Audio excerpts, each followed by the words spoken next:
On today's episode of Right About Now, we talk all about business consulting, specifically sales. We all need more sales if you're in business. It's the lifeblood, it's what keeps revenue moving, and you can't put the pencil down. Talked with Stacy Bullman, founder of I'm Not Mad at You Consulting Group, about some keys to sales, the key to working with consulting groups, and how to make it all come together. Today on Right About Now. LeBron James years ago, he said, I haven't activated playoff mode. I relate this to people that turn on and off their sales pipeline. A lot of times companies will get real busy and they're like, okay, we're going to chill out on sales for a minute. We're going to go to operations. LeBron related that to sports. I haven't activated playoff mode yet. When he did activate playoff mode, guess what? They didn't make the playoffs because it was too late. And that's the exact same thing I tell people about when you kind of turn on and off your pipeline, your sales pipeline, your efforts and energy towards sales. If you turn that off, you don't get to just turn it back on and boom, you turn it off and you may be 90 days, 120 days, you may be out of business. This is Right About Now with Ryan Alford, a Radcast Network production. We are the #1 business show on the planet with over 1 million downloads a month. Taking the BS out of business for over 6 years and over 400 episodes. You ready to start snapping necks and cashing checks? Well, it starts right about now. Hello and welcome to Right About Now. It is our guest episode here. Business consulting is always an interesting term, and it's always a little bit of like, and then I saw a founder of I'm Not Mad at You. Well, that got my attention. That's Stacy Bullman here. She is the founder of the business consulting firm I Am Not Mad at You. What's up? What's up with you? Thank you for having me today. Hey, I ain't mad.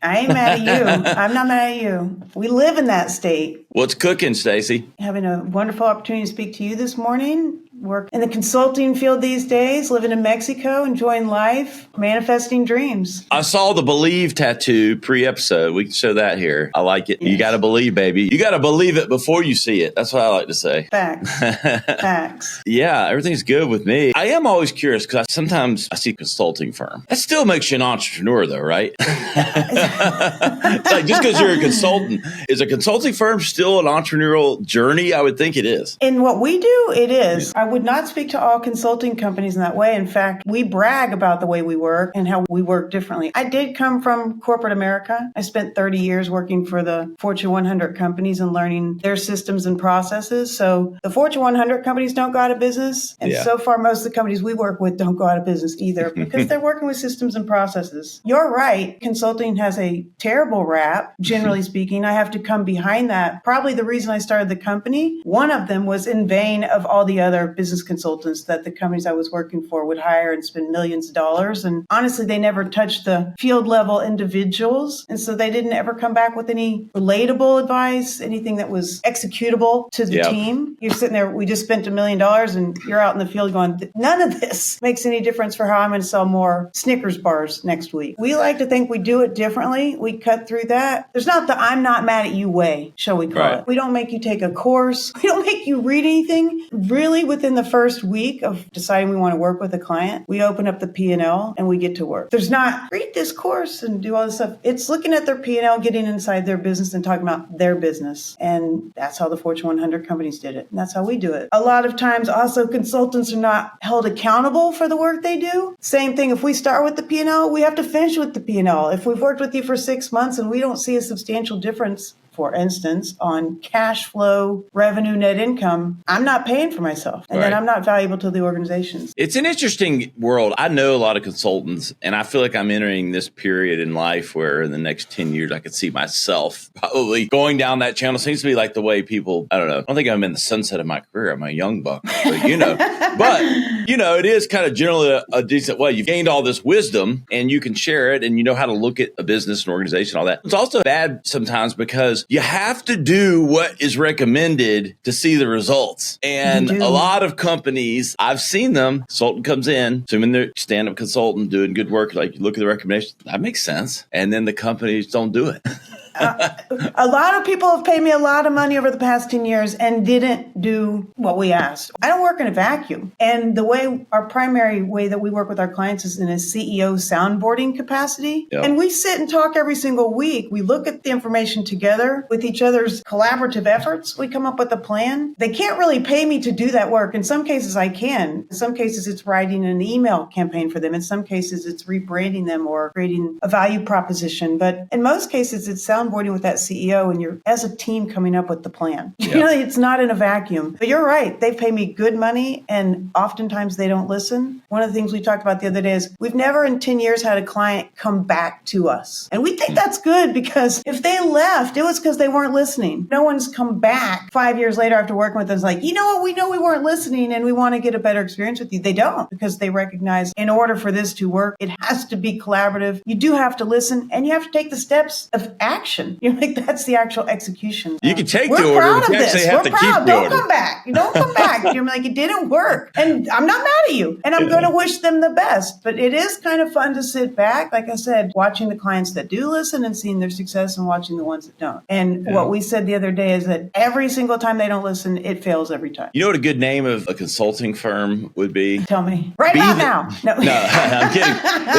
It's kind of that same thing. Like, be the case study. You want every client to become the case study. You know, I tell them that. And if they're not, I tell them I fire them. In fact, in my pitch, I say, if you're not a case study, I fire you. So I put a little pressure on them in the beginning to deliver. I'm going to throw something at you here. And I want to ask you a few things. I do know a lot of consultants, are really good ones like yourself. And it does connect between recommendation to action. Put the consultant almost on the team and make them stay on to enact it or something. I'm sure that exists, right? And well, that's actually how I work with the clients that I work with. We're now going to merge in a one-time out type of product offering, which we have not done in the 10 years because we didn't feel like there was a place to come in and do that in the businesses, to jump in and jump out. Now we're going to offer that. But you're right. The way that the clients have worked with us in the soundboarding capacity is it's at minimum 3 months because we tell them like there's not, especially since no matter what any company wants to tell you, if you ask them what their greatest problem is, and I've talked to so many CEOs over the past 10 years, and they'll kind of break up their problem in a million different slivers. You know what the ultimate problem is? Sales and revenue.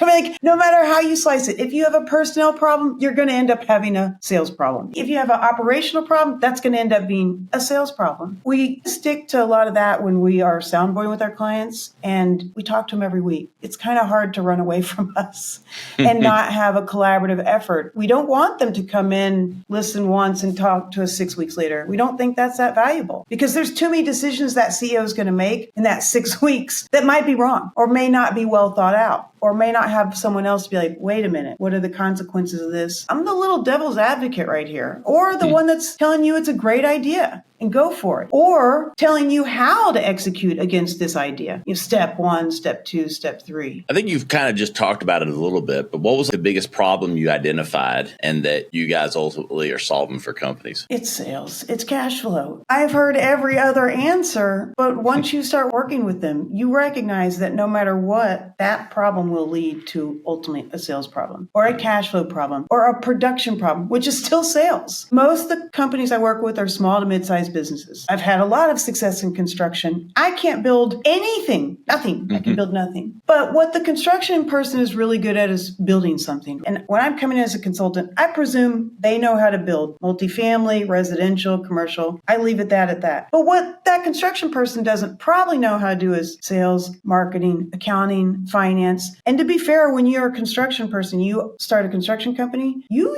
usually as the CEO only get to go out and do construction maybe 10 or 15% of the time. The rest of your time better be devoted to business development, challenges in the organization, HR challenges, all the other things that you have to wear as a hat as your CEOs. The biggest kind of hurdle was to get these operational people to focus on sales and cash flow and revenue. And just because you paid payroll this week does not mean you're financially sound. And that's where a lot of CEOs were like, look, I covered payroll.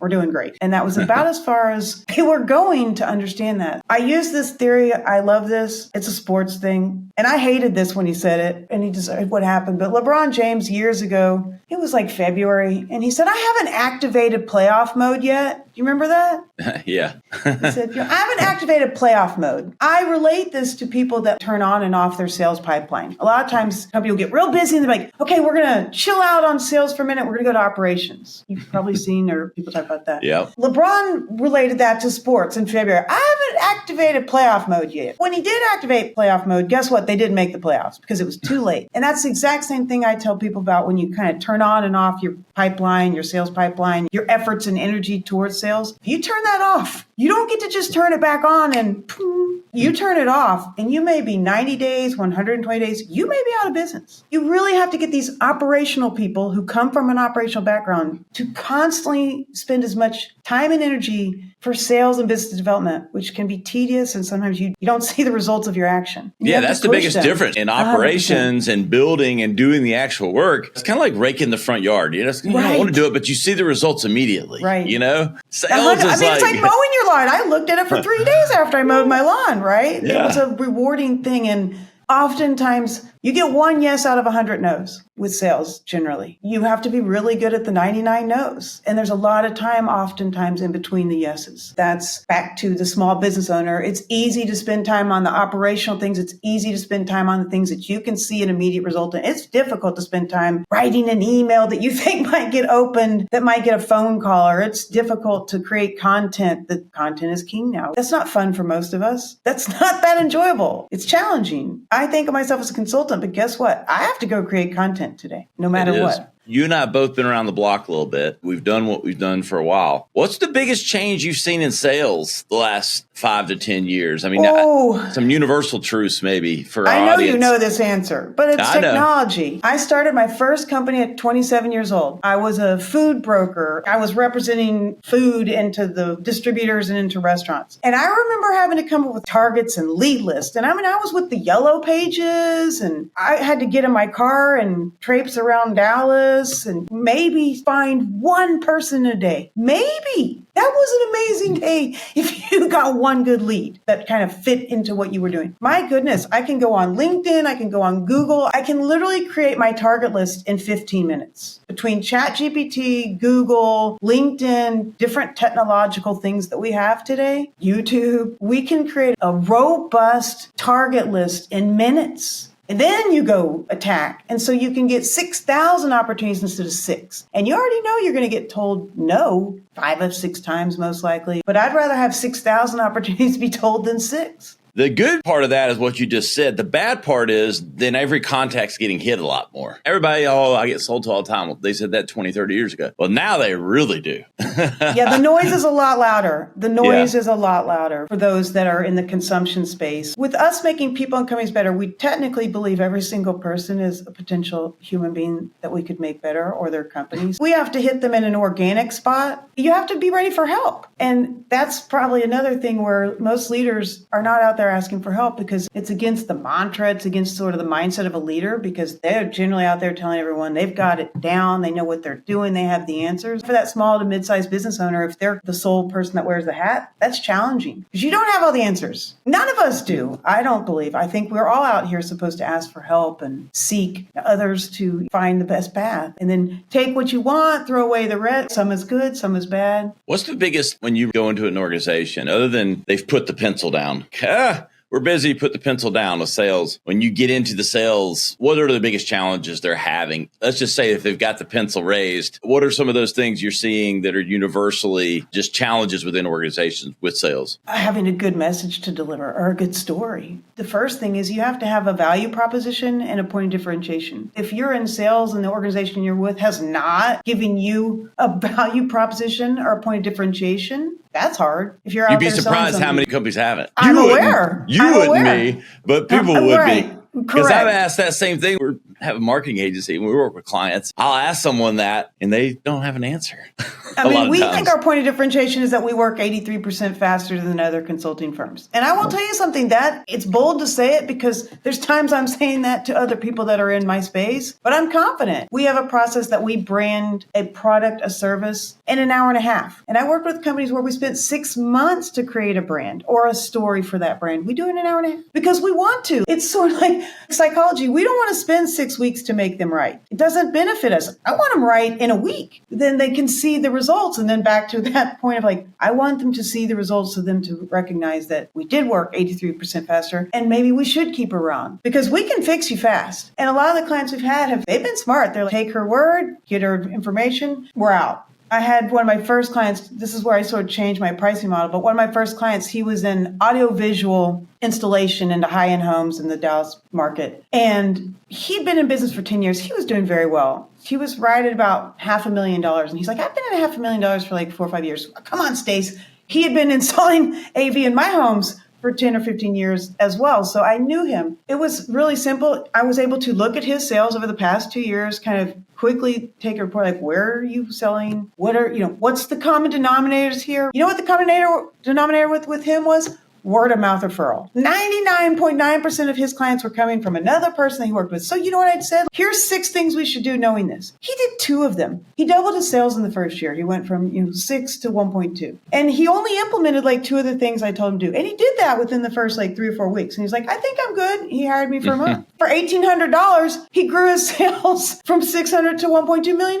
And I got $1,800 for that. I had to change my mindset. That's actually now 10 years later where I'm doing some of the things I'm doing. I'm offering a Don't Be Dumb session. And it's one session is $2,500. Because to be fair, what we've learned in 10 years is we spend an hour speaking to people. They get certainly $2,500, if not sometimes get paid for results. I mean, 100%. Yes. And I need to stop saying 100%. That's my results years.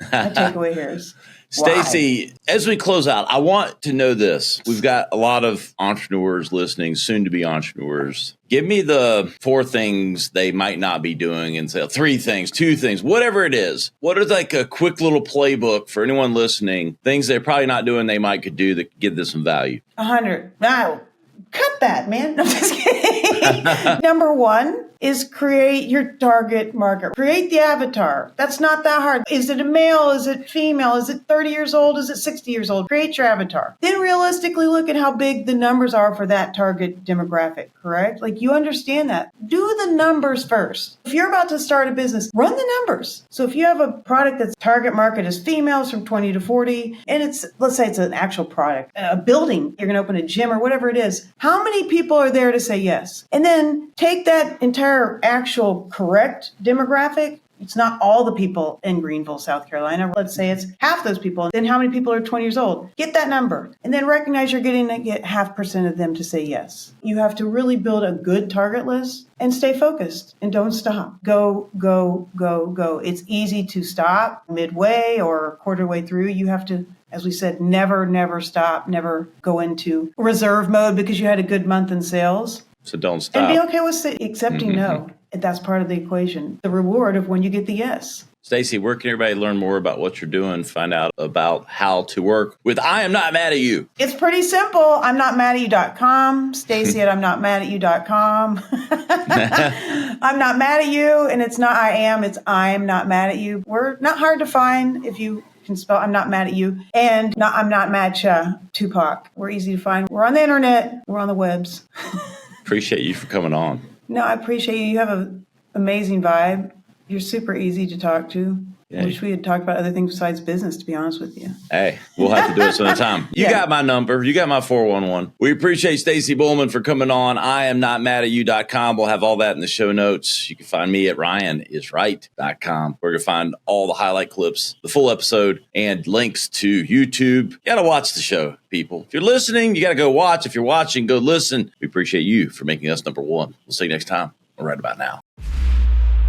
This has been Right About Now with Ryan Alford, a Radcast Network production.